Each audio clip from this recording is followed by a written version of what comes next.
Buenas tardes a todas y a todos. Voy a empezar por el último punto del encuentro anterior en relación al trabajo práctico. Una aclaración, porque después voy a abordar el contenido, pero la aclaración es que la fecha de entrega es antes de la próxima reunión, que es el 30 de septiembre.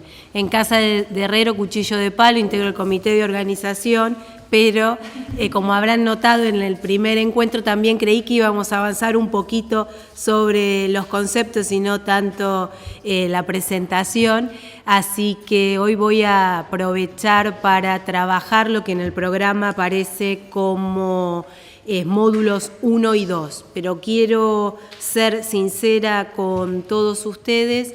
El módulo 1, la comprensión de esos conceptos, es la clave central de este curso de perspectiva de género y acceso a la justicia, porque si logramos reflexionar en torno a lo que hoy vamos a conversar, seguramente alcanzaremos los objetivos generales que nos planteamos en el programa, que son aprender las implicancias que las construcciones culturales patriarcales tienen sobre la administración de justicia y promover un servicio de administración de justicia libre de estereotipos de género. Nosotros hemos conversado en el primer encuentro presencial y tienen allí entre las filminas para apoyarse que el sexo como concepto es una cuestión biológica. Cuando nacemos macho o hembra. Esta diferencia sexual no nos va a determinar ni nuestra identidad de género ni nuestra orientación sexual. Y sobre esa diferencia biológica, claramente visibles a los ojos de cualquiera, se han ido construyendo otras diferencias que no se condicen con los análisis fácticos de esas construcciones. Y allí surge el concepto de género. El género es una construcción cultural, social, que se fue modificando a lo largo de la historia y también en los determinados lugares físicos, pero que fundamentalmente tiene en su propia definición una constatación de que existe una división asimétrica del poder entre hombres y mujeres y que esa desigualdad en la distribución del poder, que siempre ha sido en detrimento de las mujeres, nos ha llevado a construir ideas sobre lo femenino y sobre lo masculino, donde en términos generales lo masculino ha sido considerado como positivo por la sociedad. Por ejemplo, la razón sobre el sentimiento. La razón aparece como un atributo netamente masculino, mientras que el sentimiento es algo que describe a lo femenino y nuestra sociedad ha priorizado o prestigiado mucho más la razón que el sentimiento. También lo podemos ver en relación a el intelecto y la sensibilidad. El intelecto es visto como algo propio del mundo masculino, mientras que la sensibilidad es vista como algo propio de lo femenino. Quizás, como dije en el primer encuentro, muchas de ustedes y muchos de ustedes están pensando de qué me está hablando. Nosotros tenemos una cabeza de nuestra organización a cargo de una mujer, hay muchas mujeres fiscales generales, hay mujeres en lugares de decisión dentro del Poder Judicial. Por eso insisto en que poder comprender este primer módulo es fundamental. Tenemos que despojarnos de ideas, conceptos, estereotipos que venimos escuchando, mamando, incorporando, reforzando desde que nacemos. Y aunque nosotras hayamos tenido la posibilidad de empoderarnos y en nuestra casa compartir tareas con nuestra pareja o ustedes hayan tenido la capacidad de hacerse cargo de tareas que antes eran vistas como solamente femeninas, como puede ser el cuidado de un bebé, hacerse cargo de la cocina, colaborar con el ordenamiento de una casa, esto no es una pauta general y por eso es tan importante que lo que trabajemos hoy les sirva para reflexionar sobre sus propias prácticas y obviamente posteriormente sobre la práctica profesional. Pero es fundamental pensarnos en el día a día. Si cuando nos levantamos estamos, voy a hablar de parejas heterosexuales para que se entienda claramente, aunque parte de la deconstrucción del modelo es no pensar solamente en la heterosexualidad como patrón, pero para ser gráfica. Me levanto a la mañana y pienso que tengo que hacer el desayuno y mi pareja está pensando antes cuando era más difícil arrancar el auto, que tiene que garantizar que el auto se pueda poner en funcionamiento. Eso no es una división natural, es una división construida donde ella tenía que tomar tal tarea y él tal otra. Aunque hoy podamos consensuar que definitivamente pueda ser esa, pero probablemente no hubo un momento en que se pusieron de acuerdo, lo hicieron porque así lo tienen incorporado. O como mamá y papá, a los niños les decimos, ayúdame con tal tarea, sacá la basura a la calle, salí al espacio público y dejá la basura. Y a las niñas otras, ayúdame a lavar los platos o te toca lavar los platos. O al niño de la habitación en el caso de la niña o del niño de manera diferente o cómo la mamá o el papá participa en esa tarea. Es decir, que en cada uno de nuestros roles nosotros tenemos incorporados estos estereotipos, estas perspectivas y por eso tenemos que reflexionar tan profundamente. En ese sentido, el género siempre ha puesto a la mujer en una situación de inferioridad o de dominio. Y es esto lo que la perspectiva de género busca desandar, el poder desnaturalizar estas situaciones.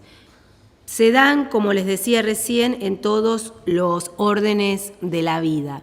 Esta construcción social de un sistema de sexo y de género, ustedes pueden leer en El sexo del derecho cómo se construye a partir de pares opuestos, racional, irracional, concreto, abstracto, universal, particular, donde estos pares generalmente están sexualizados, uno es masculino y el otro es atribuido a lo femenino y en términos generales siempre implican también una jerarquía, insisto, lo masculino tiene una mayor prestigio en nuestra sociedad.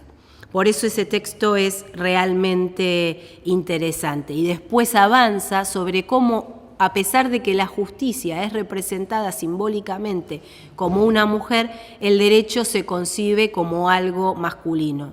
No solo porque durante siglos solamente los hombres podían ser parte de la justicia, solamente los hombres podían ser legisladores que escribieran y promulgaran las normas, sino porque el derecho tiene algunas características que son propias de lo masculino. Se espera que el derecho sea objetivo, se espera que el derecho sea universal, se espera que el derecho sea racional. Y si es objetivo, universal y racional, por lo tanto es masculino porque esas son las condiciones más importantes que se le asignan a lo masculino. Para poder desandar estas situaciones ha habido diferentes movimientos políticos, pero también académicos, que dieron cuenta en principio de esta situación y después hicieron propuestas. Como les planteé en el primer encuentro, cuando les mostraba cómo los instrumentos internacionales nos plantean los estados la obligación de hacer actividades de este tipo para sostener que no es simplemente que algunas personas, mayoritariamente mujeres, creemos que esto está pasando, sino que ha sido investigado científicamente desde el punto de vista de la sociología, de las ciencias jurídicas, de la economía, de la psicología, de la antropología. Esas investigaciones han dado cuenta de esta descripción y muchas veces esas investigaciones y otras veces el sentido común dio herramientas a los movimientos de mujeres para ir reclamando diferentes derechos a lo largo del tiempo, desde poder ir a la escuela, poder trabajar, poder votar, poder ejercer cargos públicos y hoy que estamos trabajando para tener garantizado que tenemos derecho a vivir una vida libre de violencia. Todavía el sistema patriarcal es el sistema imperante, como tienen en la primer filmina y lo dije en el encuentro presencial, el sistema patriarcal es previo al capitalismo. Si nos retrotraemos a nuestras imágenes de la prehistoria, el hombre saliendo a la casa y la mujer quedándose en la cueva, desde ese momento se construye que el hombre afuera y la mujer en el ámbito doméstico. Probablemente, no hay estudios, pero probablemente en esos momentos las mujeres tuvieran un nivel, una distancia de vida, una cantidad de años de vida mayor que el hombre y que el hombre corría más riesgos que la mujer. Por eso, si bien en el sistema patriarcal lo masculino está en un peldaño por arriba de lo femenino, no son todas beneficios para unos y problemas para las otras. Esto es un juego de pesos y contrapesos, donde la reflexión que hablo en relación a este primer módulo, que es sinceramente mi objetivo personal más importante cuando planteé este curso, que puedan reflexionar, esta reflexión es para hombres y para mujeres. Y si me permiten y nadie se enoja, en el ámbito de la justicia he encontrado mejores aliados hombres que mujeres. Probablemente sea consecuencia de este mismo sistema patriarcal donde nos obliga a veces a las mujeres en determinadas situaciones de posición a adoptar pensamientos, conceptos y prácticas que se condicen con reforzar esa situación de dominación de las mujeres. Así que esto es para todas, para todos, lo tenemos que hacer todos los días, hasta el más preparado seguramente cada 2 por 3 recae en decirle a un hijo, bueno, eso es así porque lo dijo papá, o vos no podés hacer esto porque sos nena, y esas pequeñas cosas que lo hacemos inconscientemente, porque insisto, está naturalizado y por eso es el pedido de reflexión, después de que puedan leer toda la bibliografía, van reforzando y legitimando este sistema patriarcal. Estas cuestiones de lo racional, lo sensible, muchas veces aparecen como descriptivas. Las mujeres son más sensibles, más irracionales, más débiles, los hombres son más fuertes, más racionales. Sin embargo, otras veces se usan para prescribir, es decir, para cómo debe ser. La mujer debe ser de tal manera, y en el caso de que él o ella no se adapte a esos estereotipos, entonces la sociedad le cae encima de alguna manera, con discriminación, con rechazo, con sanciones. El viejo, está escrito todavía, pero ya sé que no se usa más, el viejo código de faltas de la provincia que dice que es una falta que un hombre vaya vestido de mujer. Está todavía escrito, pero en algún momento eso era no aceptar el ser y pretender imponer el deber ser. Y a su vez esas descripciones hacen que muchas veces determinadas características impliquen que ciertos roles productivos sean asociados a las mujeres o a los hombres. Las enfermeras, las maestras, las empleadas domésticos, los choferes, los ingenieros.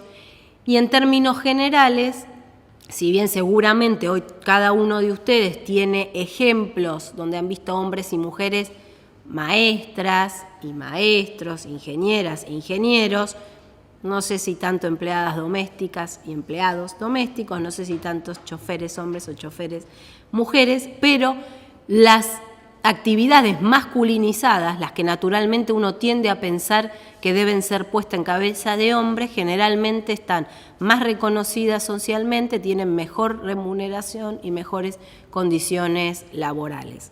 Es decir, que esta cuestión de la distribución desigual de poder se refuerza de manera continua, no solo simbólica, sino en cuestiones prácticas concretas. Ni que hablar que hay un montón de investigaciones desde la economía que dan cuenta que muchas veces no se respeta el concepto de igual tarea, igual remuneración. A igual tarea los hombres ganan más que las mujeres. En general en el Estado eso no se da, en los trabajos registrados tampoco, pero en la economía informal, que es un sector importante de nuestra economía, sí se dan esas situaciones. En el Estado muchas veces, y ahí incluyo al Poder Judicial también, a veces algunos premios extras, no me refiero a un plus, pero sí al acceso a horas extras o a acceder a un curso o a lo que fuere, se prioriza al hombre por sobre la mujer. Estoy aquí en La Plata con 3 mujeres asistentes, así que claramente no se dio esa situación, y en los sectores estatales se da situaciones de discriminación por género, pero no en términos generales en relación a la tarea y la remuneración. Cualquier cambio que logremos, que las mujeres no podían estudiar, que las mujeres no podían trabajar, que las mujeres no podían votar, que las mujeres no podían participar activamente políticamente, cuando se logra ese cambio implica un cambio en las relaciones de poder, y por eso nunca es sencillo poder lograr ese cambio. Y voy a traer un ejemplo de leyes que después vamos a conversar. Todas las leyes de protección, tanto la ley de violencia familiar, que en principio no tenía una mirada centrada solo en la mujer, pero que claramente había surgido del movimiento de mujeres, como la ley que hoy vamos también a vislumbrar, que es la 26485 de protección integral de las mujeres, tiene medidas de protección. Sin embargo, a pesar de que en su título diga sancionar, no incluye sanciones a los hombres con conductas violentas. Es decir, que parte de la negociación política para poder legitimar estos marcos normativos tuvo que ver con la no inclusión de tipos penales específicos que sí tienen países del Mercosur vinculados con la violencia de género. Y si me permiten reforzar el concepto, recién en el año pasado el Código Penal incluyó el concepto de femicidio, si bien no como un tipo penal exclusivo, pero sí como agravantes, y también, finales del 2012, principios del 2013, se excluyó la figura del avenimiento del Código Penal, que era una reminiscencia patriarcal espantosa, donde si el hombre que cometía violencia sexual contra la mujer aceptaba casarse, entonces ya no era condenado, como si la conducta no se hubiese cometido. Esto da cuenta de la falta de perspectiva de género del Código Penal. Son figuras, una moderna, el femicidio, la otra muy antigua, que en el caso del avenimiento no solo se sostuvo desde el punto de vista legislativo, sino que se aplicó. Y como un caso que terminó en femicidio, por eso hubo legitimidad para poder derogarlo. Pero estas cuestiones que a veces así conversadas parecen sencillas, simples, algunos quizás algún ejemplo de los que diga les resulte gracioso, en términos concretos, reales, lo voy a repetir un montón de veces hoy, estamos discutiendo de poder, del poder que tienen los hombres como un colectivo y las mujeres como otros colectivos. Esta distribución desigual de poder, que nos pone en una situación despectiva, discriminatoria, de inferioridad, nos asemeja a otros colectivos que sufren este tipo de situaciones. La única diferencia entre esos colectivos y las mujeres es que las mujeres somos mayoría en el mundo y en la Argentina. En la Argentina somos el 52% de la población. Y a pesar de no ser una minoría, sufrimos las conductas típicas que sufren aquellos que son diferentes, que tampoco deben sufrirlo, pero que está explicado por este temor a lo diferente, esa tendencia a calificar como negativo todo lo que es distinto. Y aquí es donde quiero hacer un punto sobre el trabajo práctico. Este trabajo práctico, como indiqué al principio, tienen tiempo formal hasta el 30 de septiembre, que es el día que nos volvemos a encontrar. Espero que puedan entregarlo con 4 o 5 días de antelación, de manera de poder aprovechar para hacer alguna devolución en caso de ser necesaria, no devolución individual, sino grupal, porque este tipo de trabajos prácticos tienen muchas veces un gran fruto cuando lo trabajamos en manera de taller. Entonces, para poder sacarle el mayor jugo posible, me gustaría poder leerlos antes de venir el 30, y si no lo haré obviamente en nuestro tercer y último encuentro. E insisto, el trabajo práctico número 1 está enfocado al módulo 1, que es el central. Si podemos, de la lectura de estos textos, reflexionar sobre nuestras prácticas y a partir de esa reflexión modificarla, vamos a decir que tuvimos éxito en este curso. La actividad es leer la bibliografía y realizar las actividades. Hay 2 actividades que, como van a ver del propio material, no fueron diseñadas por la cátedra, sino que las trajimos de instituciones que se dedican a la sensibilización y capacitación en la temática. El primero de ellos, que se denomina la reproducción de las relaciones de género, dice que a partir de las lecturas que abajo se transcriben, eso no lo voy a leer, analice cuáles son las representaciones de lo femenino y de lo masculino predominantes. Si ustedes evalúan que se han dado cambios en estas representaciones, qué diferencias o similitudes se encuentran entre ellas y las que predominan en sus contextos de vidas. Y a partir de las diferentes representaciones de lo femenino y de lo masculino que ustedes han identificado, si tienen o han tenido algún impacto en la vida de las mujeres en términos de generación de oportunidades y de restricciones. Y el segundo, a partir de una definición de estereotipo que está ahí, que no voy a leer, y de ejemplos, le piden como consigna: ¿de qué forma se manifiestan los estereotipos en su ámbito laboral? Es decir, que con la primera parte hacemos una reflexión general sobre lo masculino y lo femenino y cómo eso impacta en las relaciones entre hombres y mujeres en todos los ámbitos. Y ahora lo bajamos a específicamente la Administración de Justicia y sus lugares de trabajo. Aclara que tanto en las relaciones profesionales como en las prácticas que el ejercicio de su profesión, trabajo involucra. Y como tercer punto de este trabajo, elija una o varias de las manifestaciones de estereotipo de la lista obtenida, del punto 2, y elaboren, no en grupo, sino individualmente, una o varias estrategias para su erradicación. Por eso, sinceramente, me gustaría poder tener leídos los trabajos y garantizo, como todo el cuerpo docente, la máxima confidencialidad, es simplemente poder trabajar y reflexionar. Como les decía en el primer encuentro,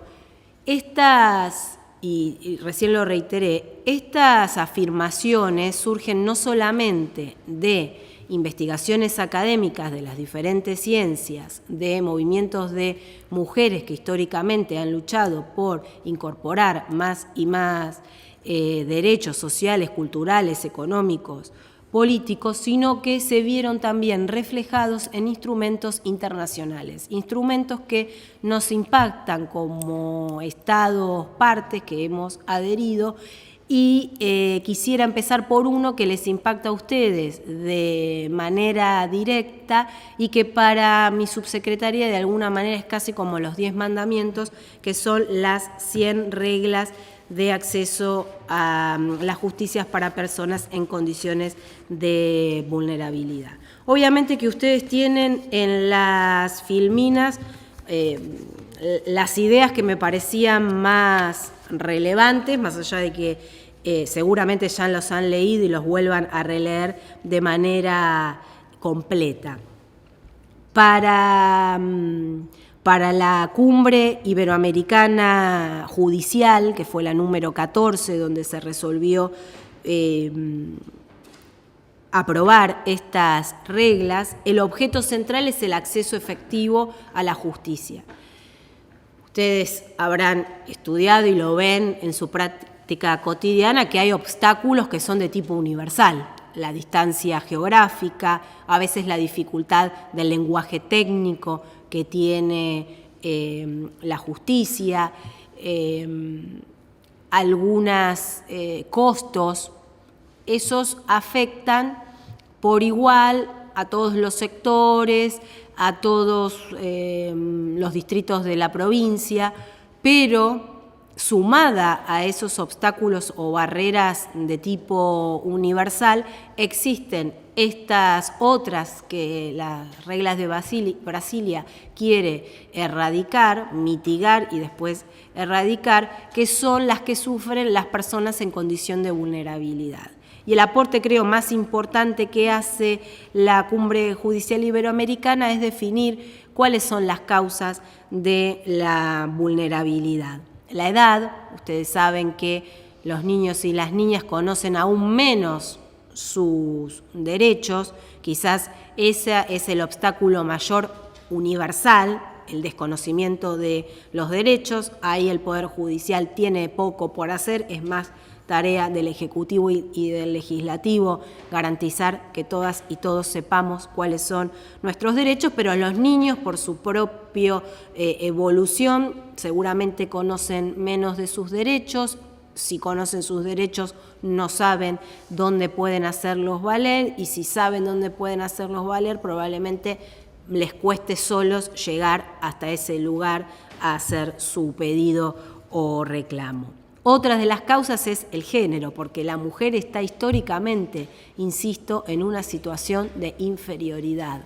Aunque ustedes estén pensando en la cantidad de mujeres profesionales que conocen, no es el 100% de las mujeres. Las mujeres en situación de violencia, aunque tengan recursos económicos, aunque sean profesionales, han visto socavado su autoestima y su yo, y muchas veces ante la autoridad no pueden hacer valer esos recursos que tienen y están más afectadas al momento de reclamar justicia. Pero además, insisto, las mujeres no son todas las fuertes que ustedes se pueden estar imaginando en estos momentos. El estado físico o mental, obviamente una persona que no puede comprender sus derechos o lo que la otra parte le pide, o si tiene alguna dificultad para el ingreso a un edificio, va a tener un obstáculo para reclamar por la plena vigencia del ejercicio de sus derechos. Y las circunstancias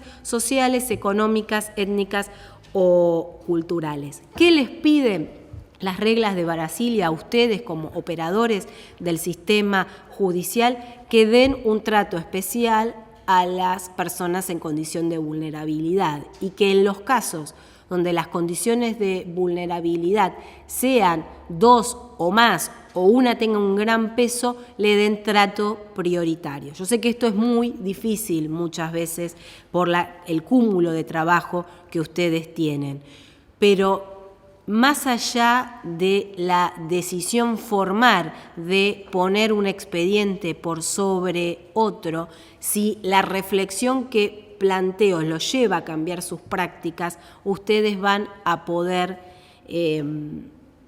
entender donde hay una necesidad de trabajar de manera prioritaria con mayor esfuerzo. Les voy a dar un ejemplo de provincia de Buenos Aires, sin aclarar obviamente el departamento judicial, pero que tiene que ver con un concepto que viene también trabajando el ministro Casal de empatía, donde uno se pone en el lugar del otro y a veces se le pide a la justicia que no solamente tenga compromiso con el derecho, sino con las condiciones específicas del caso. El caso llegó a la televisión, así que alguno a lo mejor lo tiene presente, pero no fue tan relevante. Una hoy mujer de niña había sido violada por el padre, prostituida, finalmente vendida, captada por una red de trata. Entre esas situaciones queda embarazada. Ella le plantea a un cliente que pedía reiteradas veces por ella, que es el papá de ese bebé. El señor se hace cargo, la justicia de otra provincia le da la tenencia al señor porque ella era menor de edad.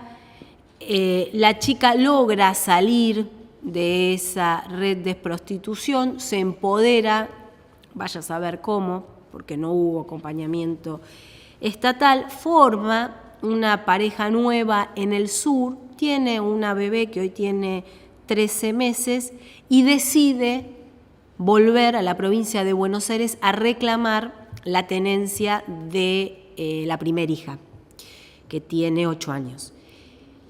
Se acerca a una casa de justicia. En la casa de justicia la trataron como corresponde en estos casos, pero cuando le empiezan a escuchar todo el relato, se dan cuenta que era algo que los excedía. Y le proponen si podía regresar un par de días después, que tenían previsto que se acercara el defensor oficial de ese departamento judicial. Así lo hizo. Y en el relato, la chica les cuenta todo lo que yo les conté, con más datos y más crudos, porque está bastante fuerte, pero cuando transmite el relato es muy descriptiva. Y entre los datos que dice es que en el sur tiene un departamentito. Entonces la Defensoría dice, no, acá hay una propiedad, yo ya no puedo seguir interviniendo. Protocolarmente es correcto, pero desde el punto de vista de incorporar la perspectiva de género, seguramente debería haber habido otra intervención, que no necesariamente iba a implicar que la Defensoría se hiciera cargo de, pero sí probablemente que se hubiera remitido al fiscal, en este caso que había por detrás una cuestión posible de trata de personas, al fiscal referente de ese departamento judicial. La chica llegó a la televisión porque anduvo deambulando, la agarró una organización de la sociedad civil y la llevó a los medios. Hoy está siendo asistida, acompañada también por Procuración, por el Ejecutivo, pero el ejemplo me parece relevante al momento de entender cómo todos estos conceptos teóricos y generales después deben aplicarse a la práctica concreta y cotidiana. Es decir, incluso las leyes y los convenios que vamos a ver hablan de la gratuidad de la Administración de Justicia en relación a las mujeres en situación de violencia, y el decreto reglamentario de la Ley Nacional dice que esa gratuidad no debe estar vinculada a la situación o no de pobreza de la mujer que lo demande. Pero igual sobre eso quiero hablar más adelante. Pero digo, esto es lo que nos pide las reglas de Brasilia cuando nos dicen tengan un trato singular y den prioridad al tratamiento cuando una persona en condición de vulnerabilidad es vulnerable por más de 2 causas: mujer y pobre, mujer y discapacitada, mujer pobre y de un pueblo originario que no esté muy aceptado. En esos casos hay que prestar triple atención. También estas reglas dedican un capítulo especial al género como cuestión como causa de vulnerabilidad, donde nos invitan a pensar y a implementar medidas que protejan los bienes jurídicos tutelados, garantizar el acceso a los procesos judiciales y el tratamiento igualitario entre hombres y mujeres en todas las etapas del procedimiento. Voy a otro ejemplo, ya no del ámbito de la procuración, pero sí de la justicia. Una pareja se separa, ella en situación de violencia, no había realizado denuncias mientras vivieron juntos. Él decide separarse porque entiende que si no la va a terminar matando, por lo menos así en los relatos de la víctima. Una de las veces que él vuelve, porque tienen una hija en común, fue realmente muy agresivo. Ahí la madre de la chica o suegra del señor hace la primera denuncia por violencia de género. En ese primer momento le dan la tenencia a ella y un régimen de visitas. El régimen de visitas tuvo sus idas y sus vueltas, no me voy a parar en favor de ninguno de los dos, pero de repente la justicia decidió darle la tenencia a él, agregando prohibición de acercamiento de ella a él y a la niña, una niña de 3 años, cuando todavía el Código Civil, con esas reminiscencias patriarcales, le da predominancia a la tenencia en favor de la mujer hasta los 5 años. Nosotros no estamos cuestionando quién tiene que tener la tenencia, sino que la justicia de ninguna manera podría impedir que la madre viera a su hijo. Pero además, y acá es sobre lo que quiero hacer hincapié, le puso una consigna policial a él. Sinceramente me encantaría que lo pudieran hacer siempre en todos los casos de las mujeres que han tenido situaciones de violencia. Es muy poco frecuente que la justicia determine una consigna policial. En este caso lo hizo. Obviamente que la madre ha demostrado no tener conductas violentas, tiene una primera hija de otra pareja que tiene un régimen de visitas sin ningún tipo de problemas, parece que esos no fueron antecedentes suficientes. El caso sigue así, ella todavía no puede ver a su niño, es un caso de agosto, así que estamos trabajando, pero el tema de la consigna, ya el impedimento de ver a la madre no es el primer caso, siempre me choca, pero cuando vi lo de la consigna policial me pareció extremo. Esto es lo que nos dicen cuando similar tratamiento hacia hombres y hacia mujeres. Muchas veces sobre los hombres que aparecen como víctimas de estas situaciones, la justicia tiene una mirada más protectiva que sobre las mujeres, que, insisto, en términos generales son la mayor cantidad de víctimas. También tenemos una convención internacional de 1979, aprobada por la Asamblea General de la ONU, que es la Convención sobre Eliminación de todas formas de discriminación contra la mujer. El objeto central de esta convención es poder modificar el rol tradicional que hay entre hombres y mujeres en términos individuales y dentro de los roles de la familia. Y, por lo tanto, cambiar las prácticas y usos que tenemos en la justicia para garantizar esa deconstrucción de estereotipos. La siguiente convención que trajimos como marco normativo es la Convención Interamericana para prevenir, sancionar y erradicar la violencia contra las mujeres, o Convención de Belém do Pará, ratificada por la Argentina mediante Ley 24632. Pero ¿por qué hay una ley específica contra la violencia hacia las mujeres? De acuerdo a la Organización de Naciones Unidas, a nivel global, un 35% de las mujeres ha sufrido violencia física o sexual en el contexto de relaciones de pareja. o violencia sexual fuera de relaciones de pareja. Es decir, que no es un fenómeno aislado. 1 de cada 3 mujeres en el mundo, en algún momento de su vida, es posible que sea víctima de violencia física o sexual, las más, entre comillas, fáciles de comprobar. En la Unión Europea, entre el 40 y el 50% de las mujeres sufren insinuaciones sexuales no deseadas, contacto físico u otras formas de acoso sexual en el trabajo. En Estados Unidos, el 83% de las niñas de 12 a 16 años ha experimentado alguna forma de acoso sexual en las escuelas. Estos números dan cuenta de la necesidad de contar con estos instrumentos y obviamente que los estados no solamente digan sí, qué lindo, la votamos y la incluimos, sino que sancionen leyes, políticas públicas, recursos para que estas prescripciones sean reales. Entre ellos las capacitaciones y las sensibilizaciones, como vimos en el encuentro anterior, que son una de las prescripciones que dan.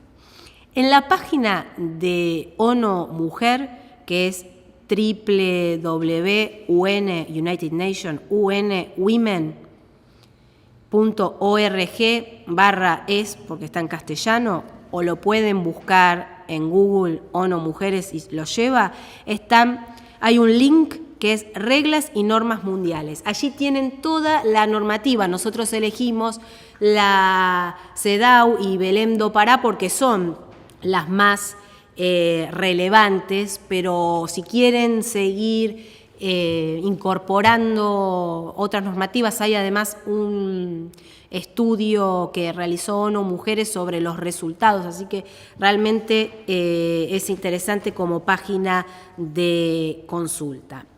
Esta Convención Interamericana lo que se plantea es que toda mujer tiene derecho a vivir una vida libre de violencia, considerando que la violencia contra las mujeres es una expresa y manifiesta ofensa contra la dignidad humana y reitera que es una manifestación de las relaciones de poder históricamente desiguales entre mujeres y hombres. Hago este hincapié porque ustedes van a ver que este concepto se va a repetir y que es importante que se lo hagan carne, así que no sea una mera repetición de la idea, sino que puedan percibir esas sutilezas que hoy nos demuestran que todavía no es lo mismo ser mujer que ser hombre.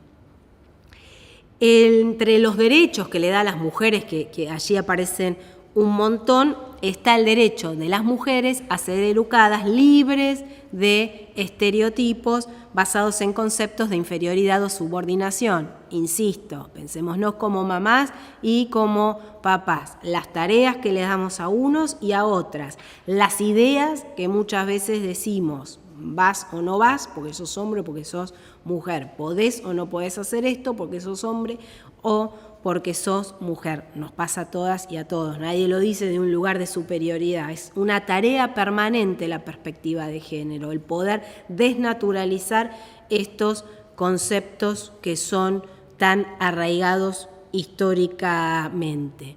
Y otra de las cuestiones que nos plantea la Convención es modificar las prácticas consuetudinarias que respaldan la persistencia o la tolerancia de la violencia contra la mujer. Y allí surge la necesidad de que el marco normativo interno se adapte a esta Convención Interamericana o Convención Belém do Pará. Ustedes ya saben, porque mucho de esto obviamente lo han visto, lo usan todos los días, que en primer lugar la Argentina tuvo una ley contra la violencia familiar, después la provincia de Buenos Aires tuvo la propia, fue la primera operativa, aunque legislativamente la nacional se haya sancionado primero, pero esa ley no tenía perspectiva de género en el sentido que al definir qué se entendía por violencia, no solamente no hacía hincapié en que la víctima podía ser la mujer, el niño o la niña, sino que no daba cuenta de que esa situación de violencia necesariamente tuviera que surgir de una situación desigual de poder. Era cualquier acción u omisión que afectara la vida, la libertad, la integridad física, psicológica, económica o sexual de una persona en el marco de una familia. Afortunadamente, ambas leyes sí tenían un concepto amplio. Cuando hablaban de familia, incluían a exparejas, a convivientes, no era el que tenía solamente la libretita o que convivían bajo un mismo techo. Y de hecho, estas leyes hoy se usan para la cuestión de la violencia en la tercera edad, ¿sí? Pero, si bien fueron usufructuadas fundamentalmente por mujeres en situación de violencia de tipo familiar, no tenían esta perspectiva de género. En el 2008 se sanciona la Ley 26485, que fue reglamentada en el 2010 mediante el decreto 1011 del 2010, que es una ley de protección integral para prevenir, sancionar, erradicar la violencia contra las mujeres en los ámbitos en que desarrolla sus relaciones interpersonales, es decir, tanto en el ámbito público como en el ámbito privado, porque nosotros y nosotras, como actores estatales, muchas veces cometemos acciones de violencia de género. Entre los diferentes objetos que se plantea la ley, porque es una ley de protección integral, yo extraje las cuestiones que hacen al tema de justicia, autoridad de aplicación de esa ley, el Consejo Nacional de las Mujeres, pero tiene un capítulo donde dice el Ministerio de Justicia va a hacer tal cosa, el Ministerio de Seguridad tal cosa, el Desarrollo Social tal otra. Es bien amplia. Uno de los objetos, obviamente, es garantizar el acceso efectivo de las mujeres a la justicia. De las mujeres a la justicia en situación de violencia. Hasta Belén do Pará, es decir, reglas de Brasilia y CEDAW, no hablábamos solamente de facilitar y garantizar el acceso a la justicia de las mujeres que sufren situaciones de violencia, sino de garantizar y facilitar el acceso de las mujeres a la justicia, que por el hecho de ser mujer ya tienen un obstáculo.